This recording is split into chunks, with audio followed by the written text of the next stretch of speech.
Palestinian സ്ട്രഗിളിനെ ഒരു മതത്തിൻ്റെ ഒരു സ്ട്രഗിളായി കാണുമ്പോഴാണ് ആ സ്ട്രഗിൾ പരാജയപ്പെടുന്നത്.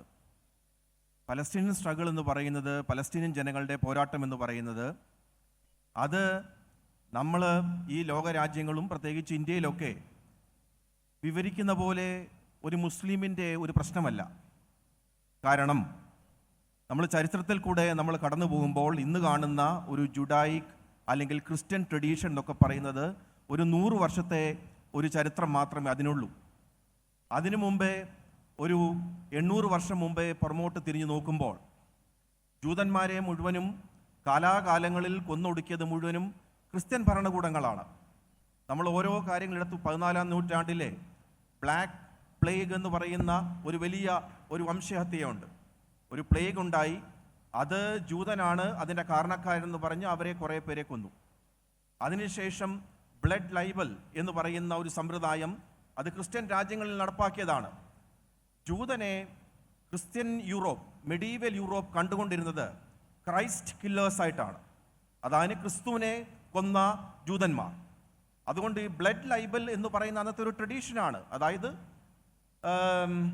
ജൂതൻ്റെ പെസഹയുടെ സമയത്ത് ഒരു ക്രിസ്ത്യൻ യുവാവിനെ പിടിച്ച് ജൂതന്മാർ കൊന്നുകളഞ്ഞു എന്ന് വ്യാജേനെ അവിടെ ചെന്നിട്ട് ഒരു മാസക്കർ ഉണ്ടാക്കും.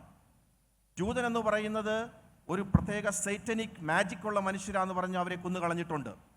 13, 14, 15, 16 നൂറ്റാണ്ടുകളിൽ ഈ പറയുന്ന ബ്രിട്ടനിൽ നിന്നും ഫ്രാൻസിൽ നിന്നും യൂറോപ്പിൽ നിന്നും പോർച്ചുഗലിൽ നിന്നും ഈ ജൂതനെ കൊന്നുകളഞ്ഞ് അവരെ ഓടിച്ചുവിടുന്നതെല്ലാം ക്രിസ്ത്യൻ അല്ലെങ്കിൽ ഒരു കാത്തലിക് കിങ്ഡംസാണ് ഇതെല്ലാം ചെയ്തിരുന്നത്.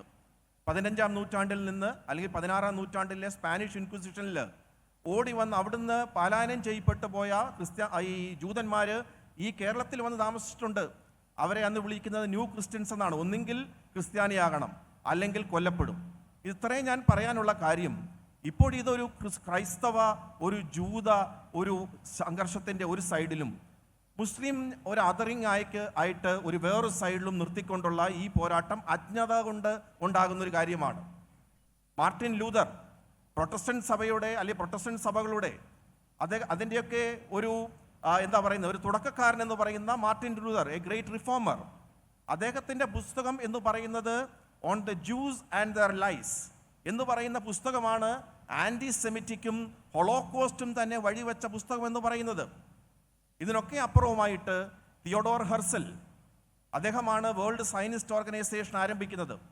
വേൾഡ് സയനിസ്റ്റ് ഓർഗനൈസേഷൻ ആരംഭിച്ചിട്ട് അദ്ദേഹം പോപ്പ് പയസിനെ കാണാനായിട്ട് പോകുന്നുണ്ട്.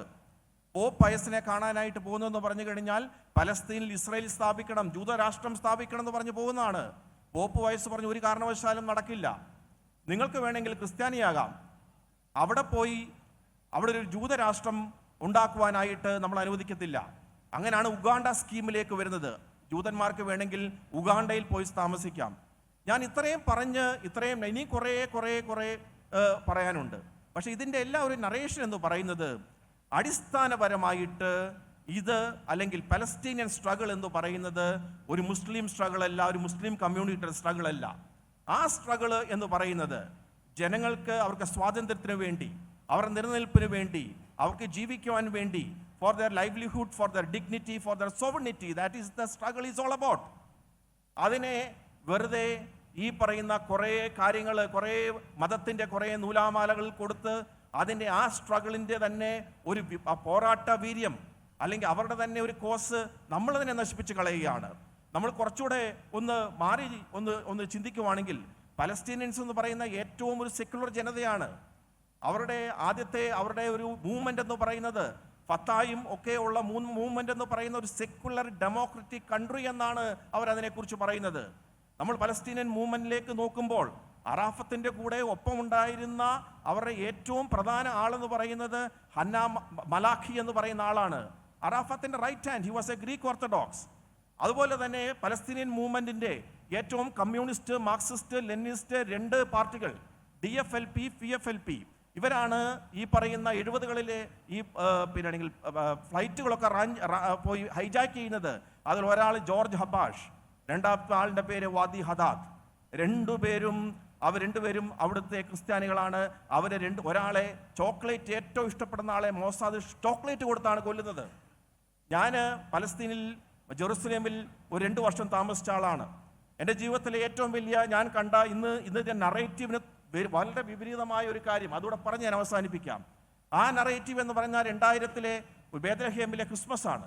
ആ ക്രിസ്മസിൽ ഞാൻ കണ്ടത്, ആ ക്രിസ്മസിൽ പെട്ടെന്ന് ഒരു പൊടുന്നനെ ആ കുർബാനയെല്ലാം നിന്നു. പിന്നെ ഭയങ്കര ഹർഷാരവമാണ്. ആ ഹർഷാരവത്തിന്റെ നടുവിൽ കൂടെ കടന്നു വരുന്നത് 2000 ക്രിസ്മസിന്റെ നടുവിൽ ചർച്ച് ഓഫ് നേറ്റിവിറ്റിയിൽ കടന്നു വരുന്നത് യാസർ അറാഫത്താണ്. അപ്പൊ ഇതെങ്ങനെയാണ് ഇത് ഒരു മതത്തിന്റെ ഒരു പോരാട്ടമായി മാറുന്നത്? കേരളത്തിന്റെ ഒരു പ്രത്യേക കോണ്ടെക്സ്റ്റിൽ നമ്മൾ ഈ പോരാട്ടം തുടങ്ങിക്കഴിഞ്ഞ ഒക്ടോബർ 7-ന് ശേഷം TV ചാനലുകളിൽ ഗാസയാണോ എന്നുള്ള വലിയ കോമ്പറ്റീഷനിലേക്കാണ് ഈ കേരള സമൂഹം പോയത്, പോളറൈസേഷനിലേക്കാണ് പോയത്. ഇത് തെറ്റാണ്. പലസ്തീൻ ജനതയുടെ 3 ആവശ്യങ്ങൾ മാത്രമേ ഉള്ളൂ. Israel have to withdraw from the occupied territories, refugees have to return and the status of the Jerusalem. ഇതിനകത്തെങ്ങും മതമില്ല.